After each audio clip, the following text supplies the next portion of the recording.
Hey, what is up, y'all? It's your girl Vanna. And man, I've really been thinking a lot lately about the rise not only in addictions but also overdoses in our communities and the lack of awareness around resources for this specific issue. It truly breaks my heart to see so many in our community dying due to drugs. And I even read recently somewhere that overdose deaths among black males have risen by 15%.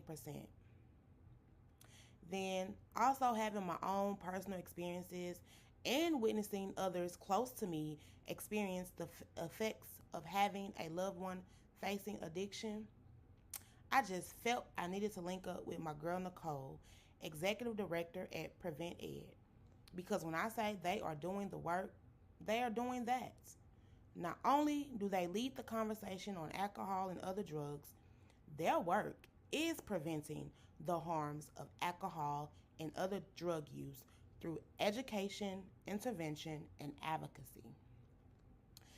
She got your girl hip and informed me that they are offering an adult assessment and referral program that provides non biased assessments for substance use disorder. Through this program, they have experienced counselors who can help you or a loved one identify the right level of care and course of action based on your specific situation. They will connect you or a loved one with care providers that can help on the recovery journey that best fits you. They are completing assessments for $25.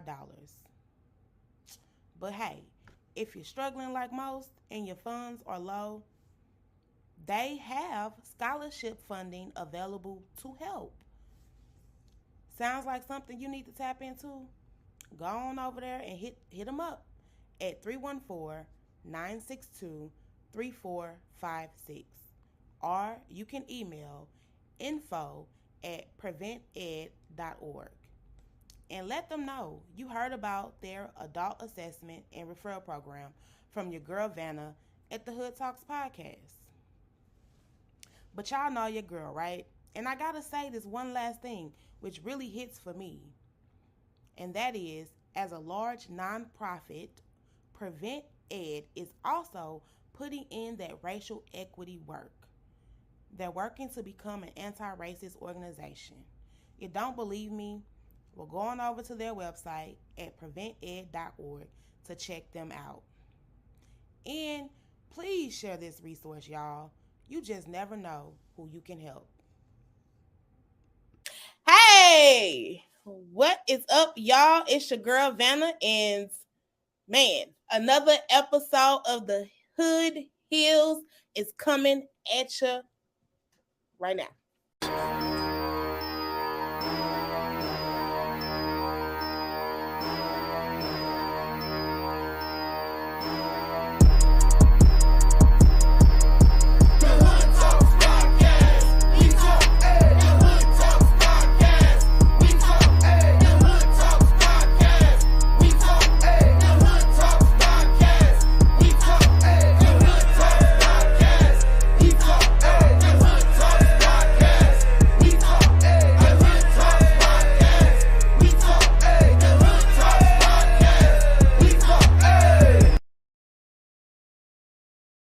So excited to introduce this guest here. He is bringing a great conversation on addiction. Man, y'all, this is a very much needed conversation with what's going on in our communities right now and how we have so many, not even just black men, but black men are dying in high numbers of overdose, but also our women. Our women are being just as much affected by addiction as black men. And I feel like this is not being talked about enough. So I have this great guest here. I'm going to bring him on and let him introduce himself. And we're going to get into this conversation. Come on, Mr. Kev. Hey, what's going on, sis? Man, super excited to be here because first of all, we having a great conversation on a great topic that needs to be talked about. But Uh-huh. you know, much love and respect for you. Much Thank you. love and respect. So, my brother, tell the people who you are. What's up, everybody? How y'all doing? I'm Kevin Harris, aka Kevin Kev.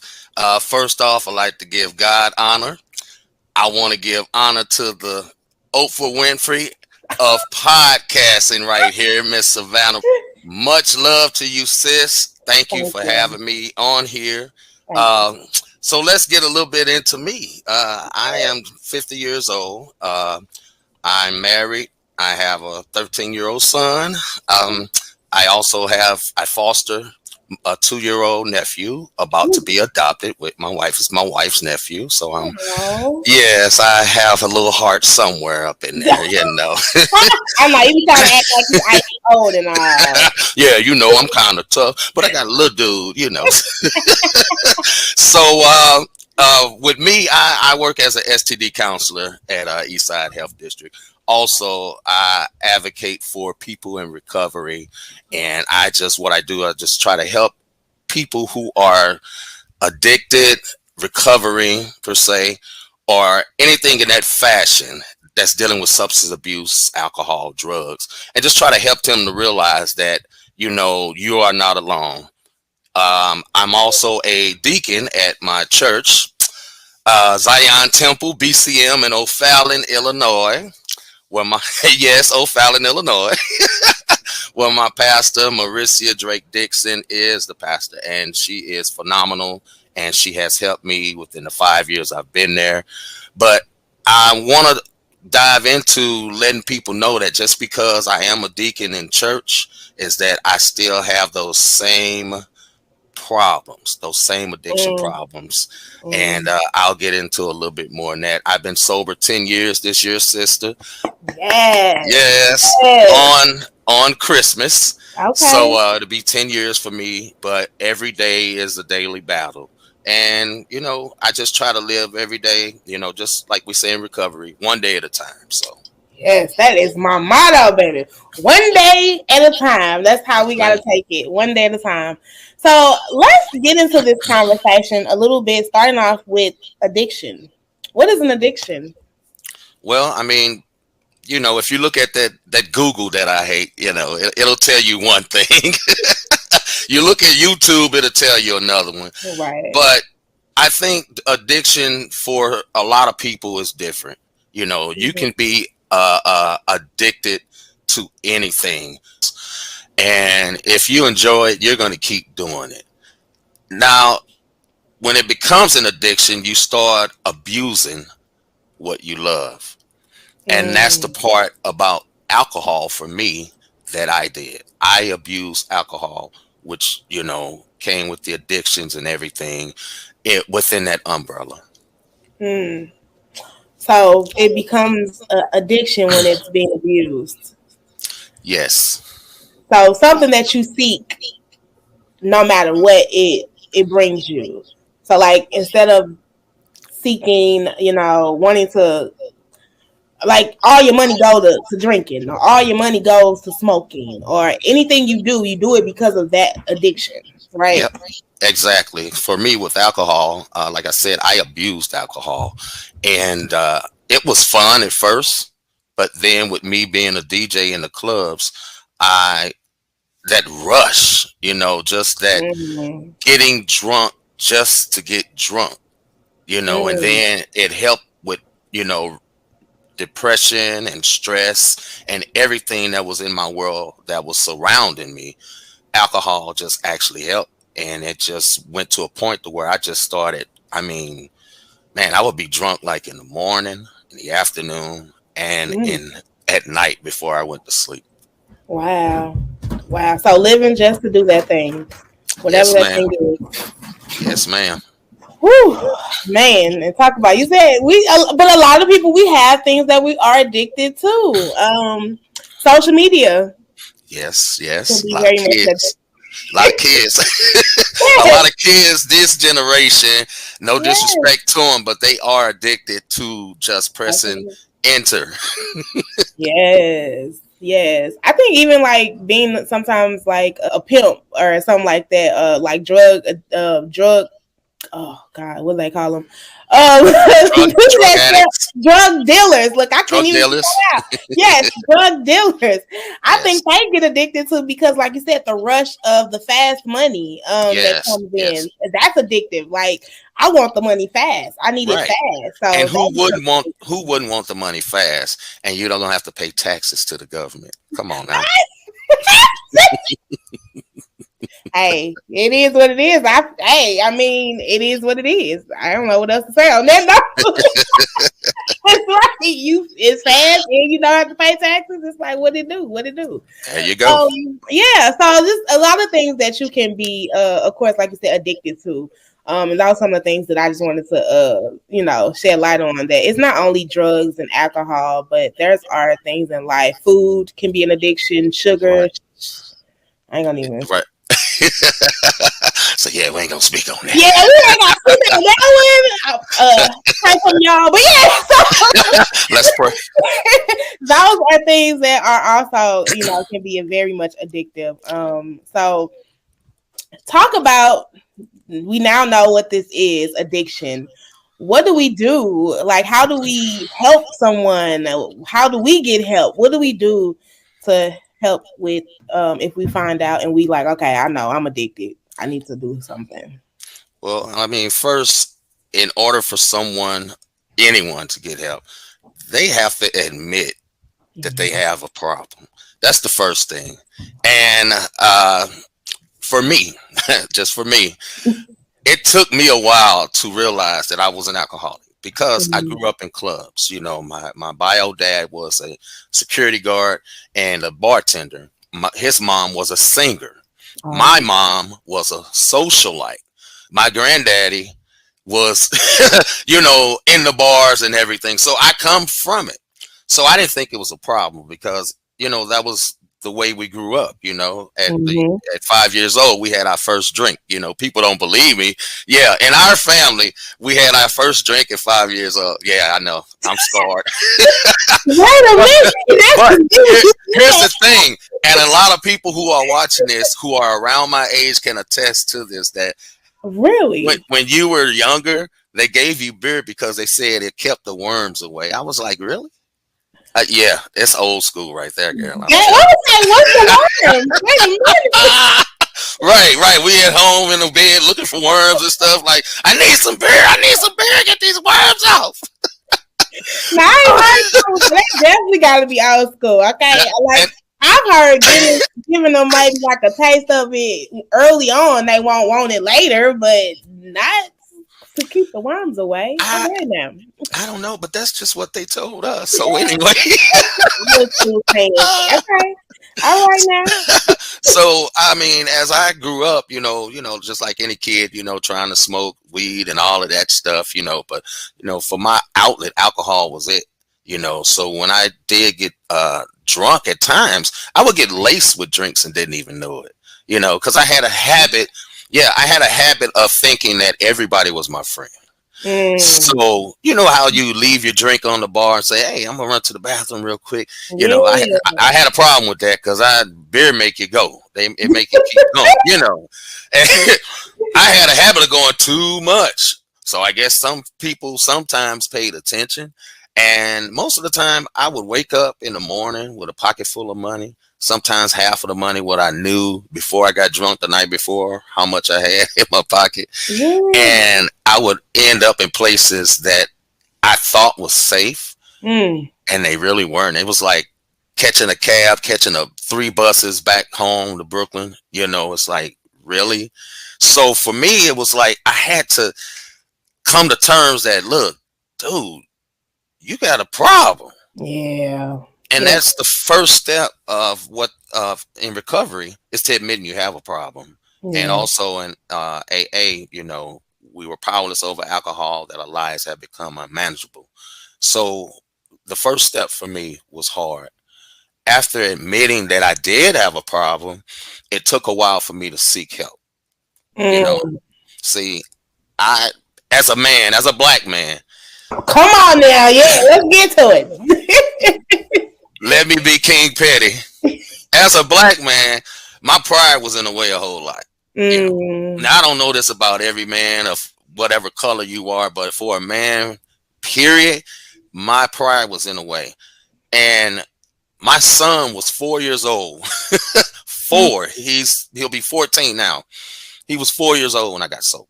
mm. I woke up on Christmas in 2012 at a hotel somewhere in off of Chain of Rocks Road somewhere. Yeah, I know where I know the hotel. Every time I pass by there, I'm like, oh Lord, there go that little hotel again. Oh Lord, and The it's trauma, the trauma. and it's like I woke up with a stripper, a pack of Newports, and a half pint of E&J, which was my last drink.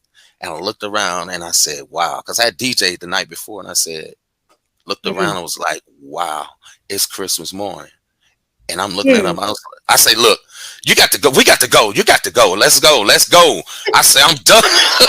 Like, get out! I don't even Get supposed to be here with out. you. Get out. It's Christmas morning." It's Oh, Christmas. oh my God. So, after that, I was like, I was done, So, Wow, yeah. wow.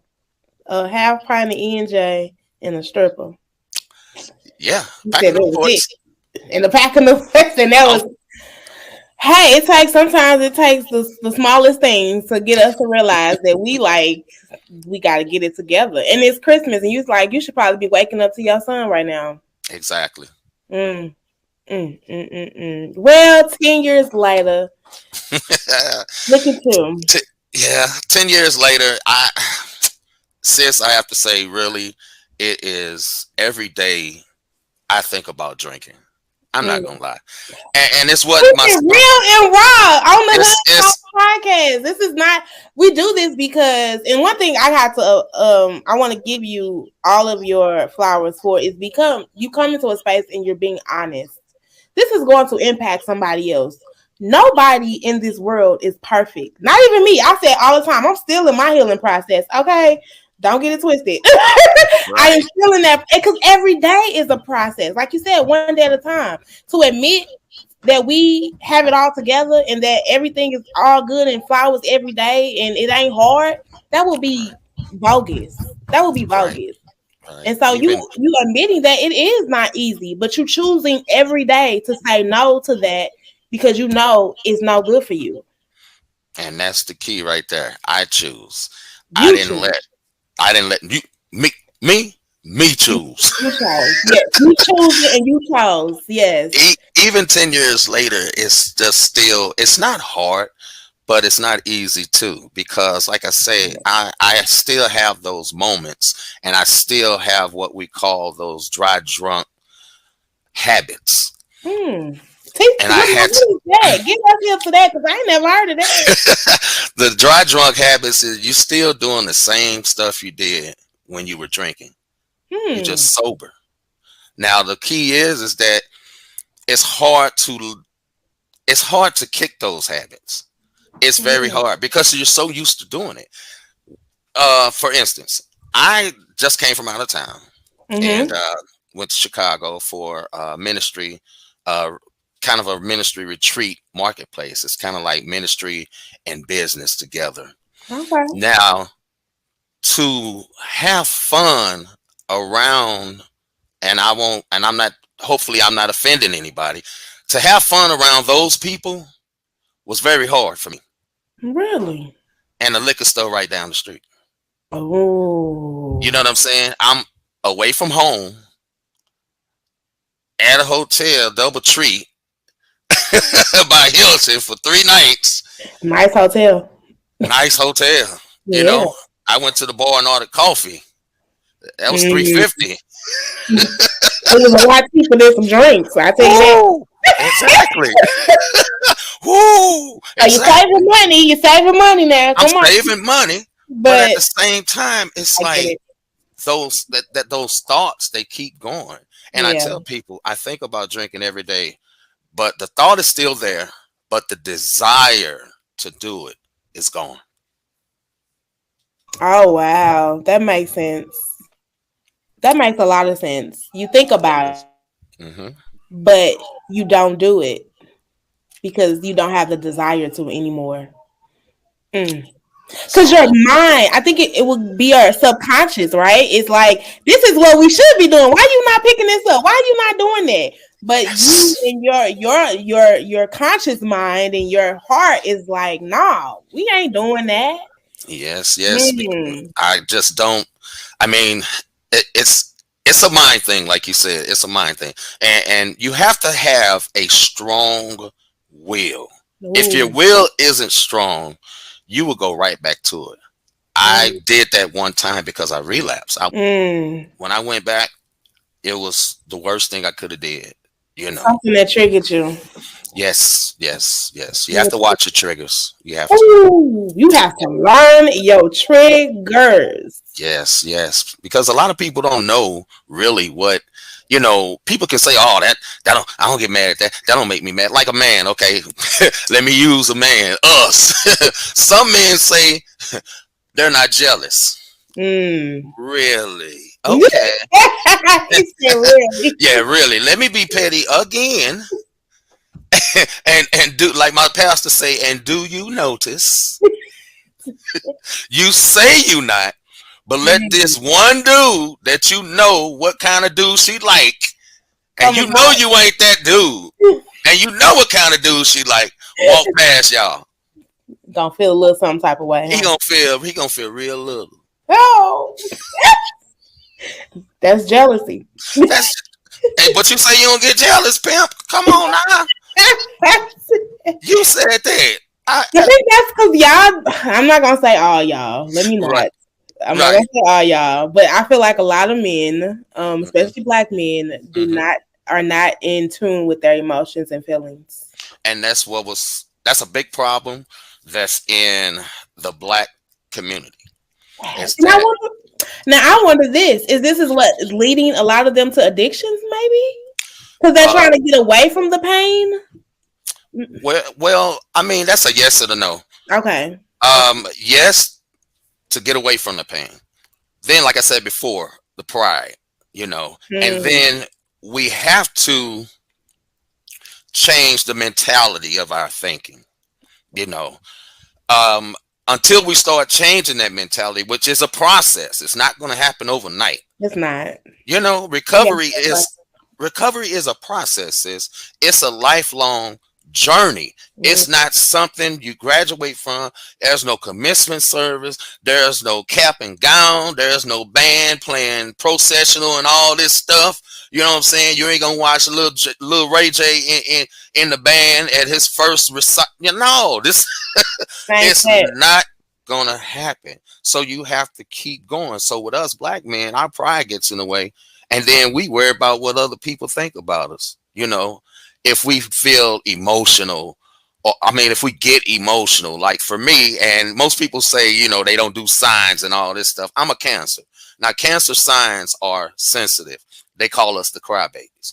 Okay, you know what I'm saying? Right. I'm like, You okay, said yeah, I said it. The hood talks. you said it. Them Cancer, cancers are known to be sensitive, but have Mm. a strong heart. You mess us over once, we'll kill you with kindness. So it's like, you know, I have embraced my cancerness when I got sober. I just let myself go when I found out exactly who I was in getting Mm, sober. So when I made that first step, when I admitted that I had a problem, then I had to find help. That's mm. another problem that most of us in the black community have. We want somebody that don't know nothing about recovery, somebody that's probably firing up a blunt in front of you, somebody with a half pint right there is like, hey, bro, man, I commend you, bro, for getting sober, man. You still my boy, man. And so he can't help you in He your can't, process. Yeah. no, because at the end of that conversation, he gonna ask you for $5. He gonna ask you, do you want to hit this drink after he just committed this? You know something for So it's getting out of the spaces and places getting out of the spaces and places that is causing us to continue the behaviors. And I think now let's because we're talking about our community, right? Yes. I think specifically in our community, we don't uplift or we don't talk about how beneficial it is to have specialists to help us in these spaces. I know like in recovery sometimes you have like help me out here now. What is it like a coach or A um recovery coach. yeah, recovery coach, and then Hmm. sometimes you have like someone that's like a mentor. I forgot what they call them. Yeah. In recovery, you're right. You're on the right track, sis. I I mean, remember what they call and them. there's different titles, different names for uh in any recovery. One is recovery coach, Okay, and basically it's kind of like a sponsor, which is what I there it have in is. AA. Yeah, sponsor. Recovery coach, sponsor, all those that don't require a degree is the support help for any recovery. Okay. Now, when you get to the therapists and the CADCs, the Council of Addictions and Drugs, when you get to those people, those are the degrees. That's the professional help. Those are the professionals. Those are the professionals that help you. And it's like with us, with black people, we'll go with the support with the non-degree people and put them on a high level. Now that's Mm, fine and dandy. That's cool. right. But at the same time, you're going to need, depending on your mental status Mm-hmm. within the addiction, within your recovery, you're going to need professional help. Mm, Whether you get professional help for short term or long term. you gonna Using myself again, I had to go to a therapist for a psych. I'm sorry, let me say psychiatrist. Those people, y'all. Okay, for those that's watching, you know what I'm saying. Hey, that don't mean you crazy. That don't mean you crazy. We gonna kill that scenario, whatever y'all want to call it. We is not that does not mean you crazy. But No, that's the thing. It's the stigma right there. it's the stigma. Yes, killing that stigma. No, Killing that stigma. If we can yes. do that, don't just because you go to a psych. I went because they diagnosed me, and this is going to be sound crazy for some of those scholars that's out there. I hope y'all watching too. Yeah. now, now this is going to be crazy. They diagnosed me in 2010 before I got sober with Hmm. schizo, with a little bit of with mild bipolar. That means that I saw and hear things, but at the same time, I was aware of them. Mm. And I was like, "Really? Is that on Google? Wait a minute. I don't." Is that on Google? I had to think about that for a minute because from what I read and what I researched is that you not supposed to know when you black out, like a seizure. You're not supposed Mm. to. You know you got them, but you don't know what goes on when you're actively into it. Right. So I had to research more about me myself. And Mm. here's another thing that we have bad in the black community. Quit Yeah. letting everybody else tell you what the hell is wrong with you, man. Research yourself. Yes. Find out your own. Yes, information. Research it. Research yourself. Then the facts that you know as common sense, grown person, and see if it add up. See Yeah. the results. Don't just don't just have a sponsor and not at least go to some type of therapy to see what's wrong, because professional opinions do help, sis. They really do. But Woo! we don't want to go to, oh, I ain't crazy. Okay. Let me tell you something. I am all for therapy. I see a counselor every month, at least once a month. Okay. Yeah, I'm tapping in too. I don't know. I'm not because I've dealt with depression. I've dealt with anxiety. Hmm. So I know, and people like that stuff ain't real. And I shout out to the gospel and the church people. Shout out to y'all. But Praise the Lord. Y'all love to be like, oh, we gonna pray this away, but prayer can't work. You need some work behind that too. So I'm glad you're here saying that Lord. along with your Jesus, make sure you tap into a therapist, okay? Get you a therapist too, okay? I love that you're saying that. So I appreciate that a lot. Because I think in our community also, we love to say we just gonna pray that away and Mhm. just pray on it, you'll be all right. And we like to just push people away. And it's like people are really out here, to me, I feel like our community is really yelling for help. And we are yelling for help, sis, and even in the black churches, and I don't want to say, I just don't want to say churches. I want to say black churches. Y'all know who you are. Like sis said, you can, and sure, you're going to pray. God will take care of his people. Number Yeah. one. Okay. Mm-hmm. Now, if you in the church and you's a Christian, okay, and you doing your praying and everything, you got an attitude. You got an attitude, but you're going to pray this away.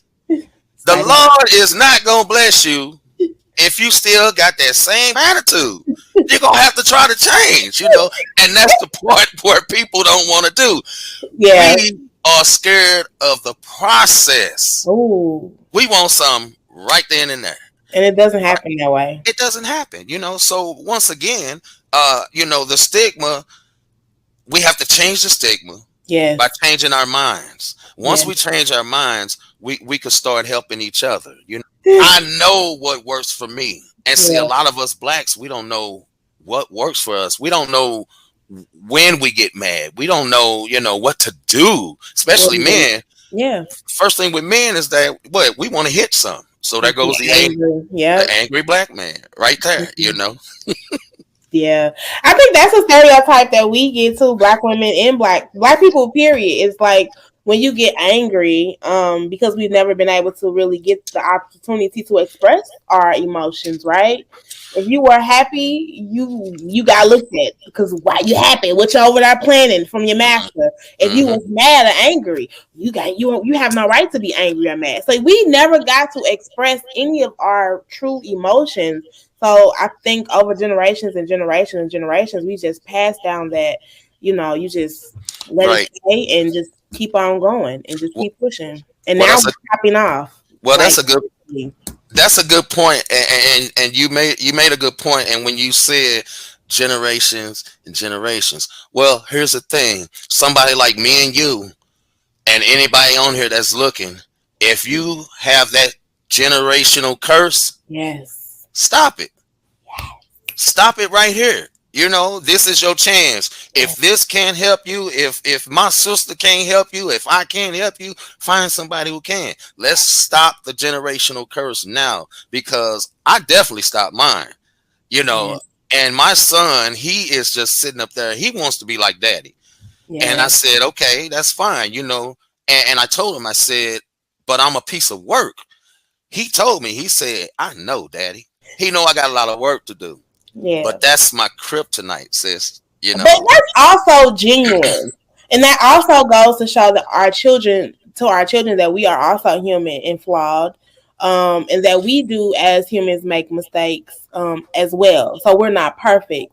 And it's okay to be, not perfect because no one is perfect. And if you're trying to live up to the expectation of perfectness, then you're failing yourself and your true authentic being. So Yeah, I do want to give my children that grace and that space to be imperfect. I don't want to expect all of them to, always cross every T and dot every I. right. That's unrealistic.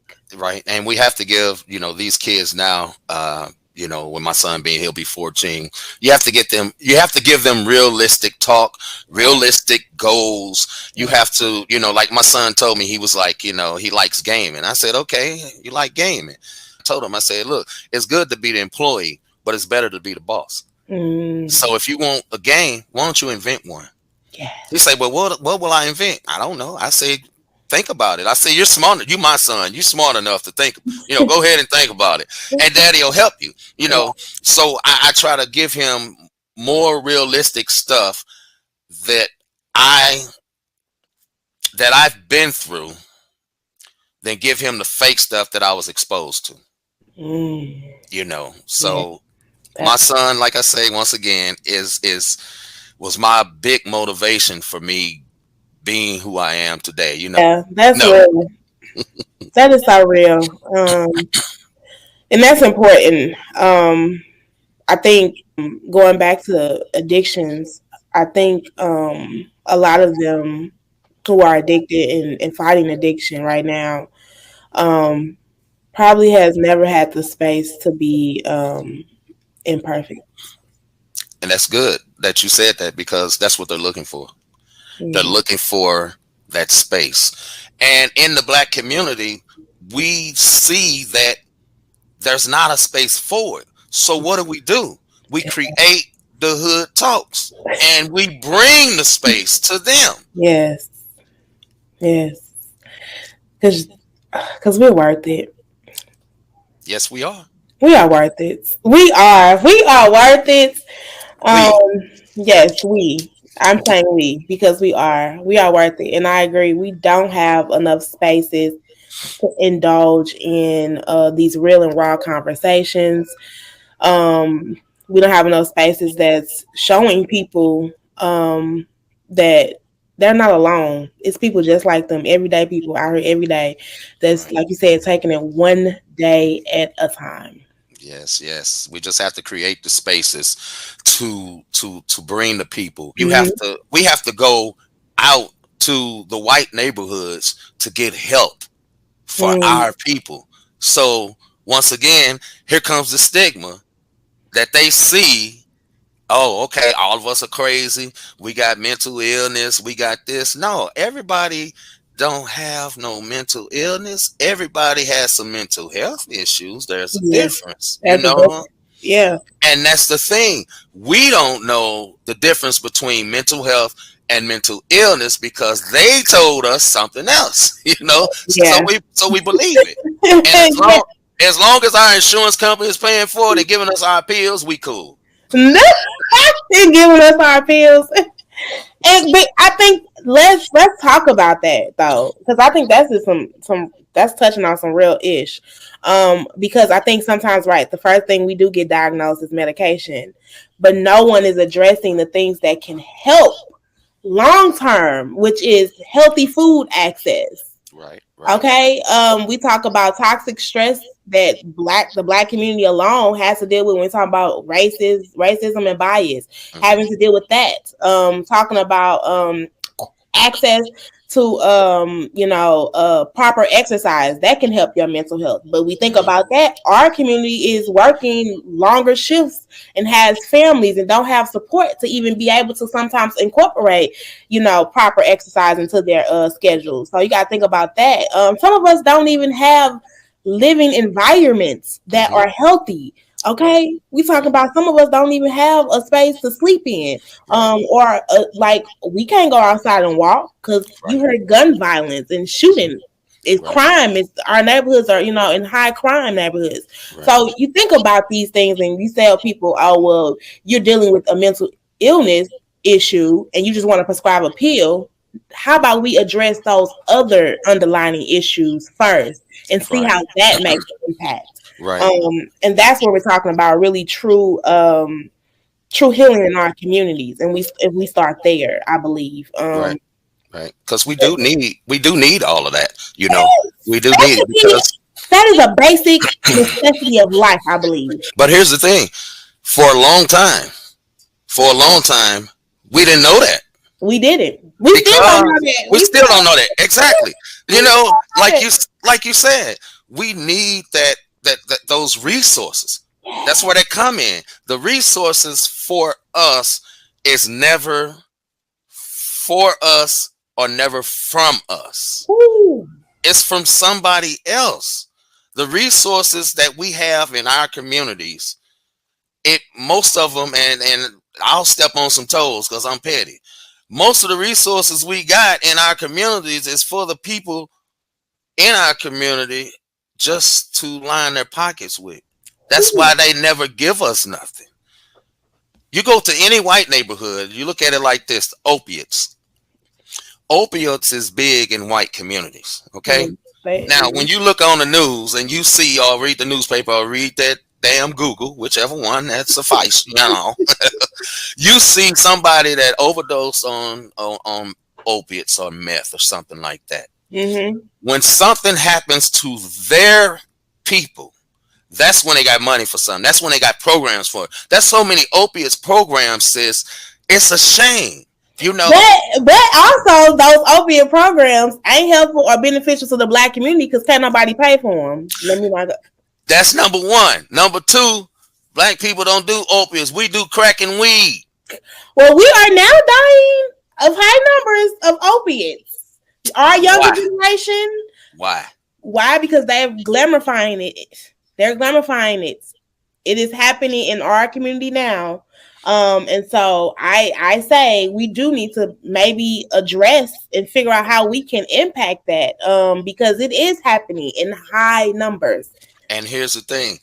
Heroin is real now in the Black community. All of that. I'm about to say I know more heroines than I know crackheads now. But why bring up all of that now just for that? Look at what has happened. You have to clean up the past. Clean up the past first, so us in the present can do something. So these children in the future can have something. Yeah. Because you got a lot of people with some good knowledge on their brains, like myself, who are worthy enough to not have a degree, but have the experience of an alcoholic, of a drug addict, of a person who done heroin and all of this stuff. Because that's what a lot of our people really need. It's somebody like me to sit down with them. A patient with a badge. That's what I dub myself. People ask me, "Are you a counselor?" "Oh man, where you get your degree from?" I tell them the streets and that bar down the street. I let them know that because I can only teach from experience, strength, and hope. That's it. So you saying to have cultural spaces. That's what I'm hearing. Spaces where we are for us, by us, in a sense. Yes. I agree. Yes. I think we definitely need a lot of these, especially in the mental health field. That's why I'm trying to highlight as many mental health specialists around black mental health specialists, because we need to show our community that we do have the people in these spaces and that we can tap in to get the help that we need to heal. Yeah. It doesn't have to look whitewashed. Right. And there's a lot of people that's out there, sis. One thing that you have really touched on a lot is about finding yourself. You understand your triggers. You talked about what things you what you deal with. Like you said, you have an anger issue. That's a problem. You're addressing it. So I think in recovery, and when we're talking about, trying to get over addictions, it's again the process of finding yourself. Because I think we're losing it in those addictions. So finding yourself. Once you find yourself, you and be comfortable with yourself. And be comfortable. You still have work to do. It's not like it's like instant, because you have to keep working on yourself. You have to keep it. Once you find it, it's levels to it.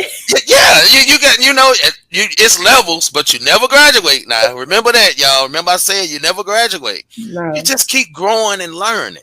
Yeah. And as you keep growing and learning, you learn more about yourself you didn't even know, because there's stuff about me that I didn't even know. I have to look back and look in the mirror like, for real? It's real. That little bit of, you play too much. But even today, I'm still learning a lot of stuff about me, but I'm willing to share with it, because there was a time that I wore that mask, and I hid from myself. I became somebody else to try to impress other people, and that was looking back at it now. I'm like, wow, that was me. Back to addictions again.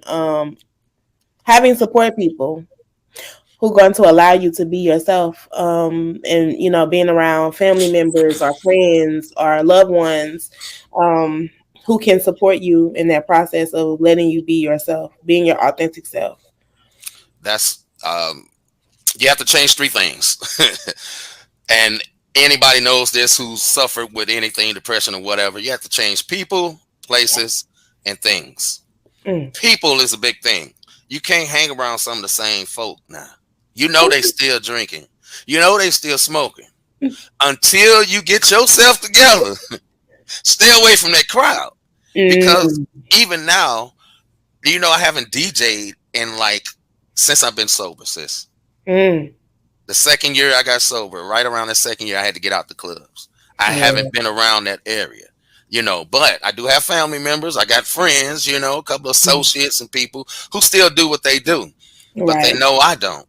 Yeah. So when you change in yourself, when you find yourself and you're comfortable with yourself, you have to be able to be comfortable with yourself around other people. Mm. Man, get around some people that are like you, that's Mm. going through what you're going through. They ain't gotta be black necessarily. They They don't. can be they can be whatever race, because it's good to be global. Let me say that. You know what I'm saying? But we have to be comfortable with other people helping us. That's another Mm. problem we got. Cause some of us black folks don't want to help other black folks, even in Mm. recovery. They don't. So they not your support system. Don't think they are because they the same color now. Mm. Woo. That's a whole nother subject Mm, that we gonna dive into next season. mm. That's a hot. I'm just drop that. We gonna dive into that next season. But yeah, I think you definitely have to find whatever is suitable for you as a support person, no matter what that looks like. But that all goes back again to being comfortable in you in your spaces. Because yeah, the world whew, will tear you a hole no matter what. I'm No matter learning that. I'm no learning matter that. what. Every So time you're doing something good, whether it's your podcast you're doing or whether it's me getting sober, that little it's part. always a hater that's gonna be out there. How your little business doing? You still got that little recovery group. You still got that little You still doing podcast. that? And then you just look at them and be like, You still not drinking? Oh, I can't you, do that. I can't do that. How you not uh, drinking? I gotta know how you do uh, that. I'm talking at conferences and stuff, people getting sober because of my testimony, but you But still you got that helping little. people, right? You helping people get overcome addiction themselves because it's That's possible. all. That's all It's I possible, try to and tell people. it just starts with that person, and that goes. And this is we're gonna leave out on this now because this is one thing I do want Hmm. to really talk about or Hmm. uplift too is because there might be some people out here that's like, I have this family member, I have this loved one, I have this friend who I really, really, really care about, and I want them to get help. How do I help them? That goes back to them admitting that they have a problem. That goes back to that because one thing you don't want to do is you don't want to force anything on anyone, whether it's a kid and especially a grown person. Yeah. If you show a person that you are supporting with them, being Mm-hmm. supportive on what they're going through, they will respond better. So Mm-hmm. for one, the person has to realize that they have a problem. For a grown person, they really have to see their actions. They really have to see their mistakes and just come to terms with they really need a problem. And like I said, going back to number one, admitting that they have a problem. Number two, seeking some help, you know. Yes, seeking help. That's real. Well, if anybody is looking to get help, do you have any resources that you can uplift? Any type of contact that someone may tap into? Uh, well, for one, let's see, rejuvenating comprehensive services by Miss Keely Finley. She is a social clinical worker. She can help out. You can find her on the internet. It is just look online to see, because I'm not too familiar with St. Louis area, but I know over here we do have Gateway Regional Medical Center that services in behavior health. We Okay. have Gateway Foundation, which is located. They have different locations. It's actually where I got sober. Gateway Foundation in Caseyville, which is inpatient, and one of the main offices in Swansea, Illinois, that helps. But a lot of places, we just need to reach out and reach those places to see if your insurance takes it or whatever the case may be. Most likely, they do some type of copay or anything like that. But you know, the internet is real savvy, people. Look it up. And then again, we air at the beginning of this segment. Prevent Ed is in St. Louis, honestly. And they have sponsored the Hood Talks podcast for the rest of our season. They are a white led organization, but they are doing their racial equity work. They are now offering adult assessments for drug and alcohol addictions. You can go and get an assessment for $25, and if you ain't got the 25, they still will take you because they have scholarships to help. They are giving services based on your needs. It may be as simple as finding you a counselor. It may be you may need to go to recovery. You may need to go to inpatient. It's all based off of your needs and your situation. And so that's prevented.org. So make sure y'all tap into that. And again, shout out to them for sponsoring the Hood Talks podcast. But I had to do something because again, the numbers are high in our community. These Yeah. conversations ain't had enough. We do have a lot of people who have overcome. Shout out to you for overcoming. And if you are someone out there seeking help, tap in, y'all. Or if you know somebody, tell them tap in. Tap in. We gotta save our community, and that's real. That's it. That's real. That is real. That's real. And on that note, y'all, we out. Thank you, sis. Don't forget to subscribe to our YouTube page and also follow us on all our social medias. And you can find all of that information at www.thehoodtalks.com.